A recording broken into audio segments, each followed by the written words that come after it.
crisis económica ha reaparecido en nuestro país y en otras regiones del mundo el espectro del hambre. Ya no estamos hablando acá de la clase media, sino de sectores populares en las periferias de las ciudades y en el campo, en donde los miembros de las familias no logran alimentarse en cifras mínimas. Por eso hemos invitado a la representante del Programa Mundial de Alimentos, una agencia de las Naciones Unidas especializada en este tema, la señora Tania Goossens, a quien doy la bienvenida en RPP. Muy buenos días, señora Goossens. Muy buenos días, Fernando. Muchas gracias por la invitación. Bueno, tengo entendido que han hecho ustedes un estudio y que tienen algunas cifras y algunos resultados que ofrecernos. Sí, gracias, Fernando. Bueno, si bien los países de América Latina y el Caribe ya han adoptado importantes medidas para reducir al mínimo los efectos de esa crisis, se anticipa un alarmante aumento de 269% en el número de personas en inseguridad alimentaria severa comparado con el 2019. Esto es en base de un estudio, una evaluación remota COVID-19 que fue elaborado por el Programa Mundial de Alimentos de las Naciones Unidas en los países en América Latina y el Caribe, donde tenemos una presencia. Estamos hablando, Fernando, de casi 16 millones de personas, incluyendo 1.9 millones de migrantes venezolanos. Es una situación crítica y que requiere una atención urgente. Señora Goossens, ¿cómo está? Muy buenos días, le saluda Mónica Delta. A ver, ustedes hablan de este porcentaje que es categórico, casi 300%, que han caído ahora en la inseguridad alimentaria severa. Esto evidentemente va a tener además daños colaterales que están vinculados al tema de la anemia. Específicamente en el Perú, digamos, ¿dónde están concentrados? No sé si ustedes han podido mapear esto, la mayor cantidad de personas que están en el rubro de esa vulnerabilidad. Muchas gracias, Mónica. Efectivamente, fue un estudio por la situación de COVID. Es un estudio que fue hecho de forma remota. Es una encuesta web que hicimos en el país. Esperamos en las próximas semanas hacer otra ronda de la encuesta ya con datos para regiones específicos. Los datos son generales y también son datos referentes, ¿no? Que hicimos en mayo 2020 durante la parte más aguda de la pandemia. Pero lo que sí es preocupante es que el estudio concluye que hasta 3.5 millones de personas en Perú sufren de inseguridad alimentaria severa. Entonces, como puede imaginar, eso tiene también un impacto en justamente los indicadores de anemia, de desnutrición crónica. No tenemos al día actual nuevas cifras sobre el impacto de la anemia, de desnutrición crónica. Es algo que está previsto, pero sí es un riesgo, ¿no? Que vemos una situación crítica. También, por ejemplo, hay un riesgo de incremento de sobrepeso, obesidad. Entonces, la razón por la cual hay que tomar también acciones, medidas urgentes. Señora Goossens, muy buenos días. Muy buenos días. Quería consultarle, sabemos que el Programa Mundial de Alimentos también desarrolla una labor de asistencia a diversos países, entre ellos al Perú.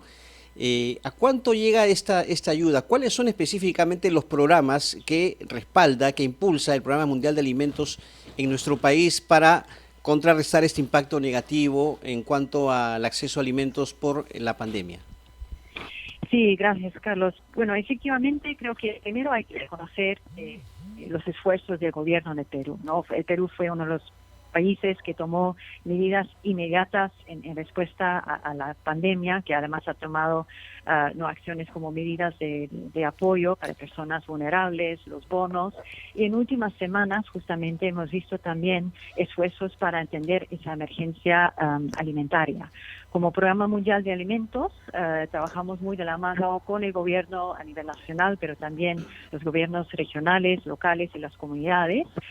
Por ejemplo, estamos brindando un apoyo logístico al gobierno para concretar la entrega de cerca de 240,000 kits de alimentos a hogares vulnerables en Lima y Callao. Eso es con la presidencia del Consejo de Ministros.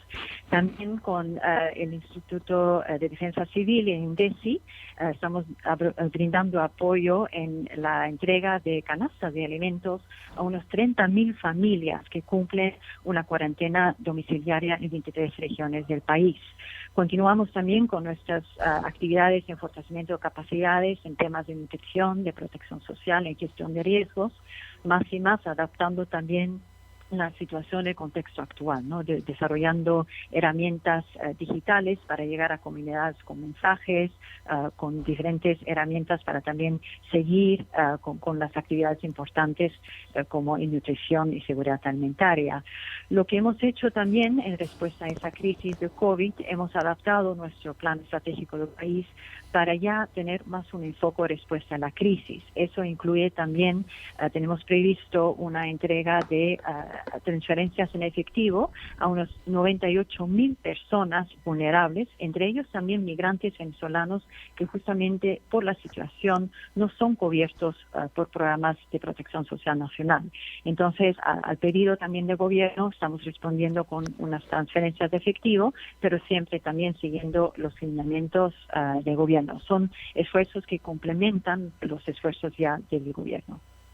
Señora Gossens, hemos tomado nota entonces de que hay un presupuesto de alrededor de 8 millones de dólares que se va a invertir para hacer frente a este resurgimiento del hambre. Y nos dice que desde el mes de abril vienen implementando programas, ya que supone coordinar con entidades públicas, pero también con el sector privado. Y esto ha sido particularmente difícil en el Perú en otros niveles, ¿no? Cuando el Estado tiene que coordinar con el sector privado, hemos visto esto durante las últimas semanas. ¿Puede decirnos usted, por favor, con qué instituciones privadas es que ha coordinado usted y para el cumplimiento de qué programas? Sí, Fernando, justamente es verdad que hay que reconocer no solamente los esfuerzos del gobierno, pero efectivamente hemos visto muchas acciones de sociedad civil, del sector privado y la cooperación internacional. En el caso del sector privado, por ejemplo, mucha de la asistencia a través también del INDECI es con sector privado. Hay Hombro a Hombro, que es un programa justamente donde también hay contribuciones del sector privado y esto ha sido clave en la respuesta justamente con las canastas de alimentos, por ejemplo. También nosotros trabajamos en nuestros programas de nutrición, trabajamos en Sechura, en Ventanilla, en Ancash. Eso es con Fospivae, con la Fundación Repsol, también con la empresa Antamina, que nos apoyan en nuestras acciones de nutrición, pero justamente con esta crisis nos han también pedido de responder ¿no? y cambiar nuestro enfoque también. Por ejemplo, en el caso de Sechura también es una distribución de kits de higiene, con mensajes de higiene, también ¿no? algunas transferencias, unos vales para asegurar el acceso a alimentos de las personas muy vulnerables. En el caso de Ancash, hay un proyecto que estamos implementando conjuntamente con la OPS para fortalecer la respuesta sanitaria ante la COVID y al mismo tiempo ofrecer protección social a las familias que deben estar en cuarentena. Muy bien, muchísimas gracias a Tania Gossens por estar con nosotros en Ampliación de Noticias aquí en RPP, La Voz del Perú. Ella habló en representación en el Perú del Programa Mundial de Alimentos de Naciones Unidas. Es una situación sumamente complicada. Si bien es cierto, se han hecho los esfuerzos a través del gobierno para llegar con subsidios, la logística del procedimiento probablemente no haya sido lo eficiente que esperábamos y esperemos pues que las comunidades, ¿no? Los líderes comunitarios y las agencias de esta naturaleza puedan llevar a paliar esta situación de hambre de la cual no hablábamos hace muchísimo tiempo. Vamos a una pausa, ya regresamos.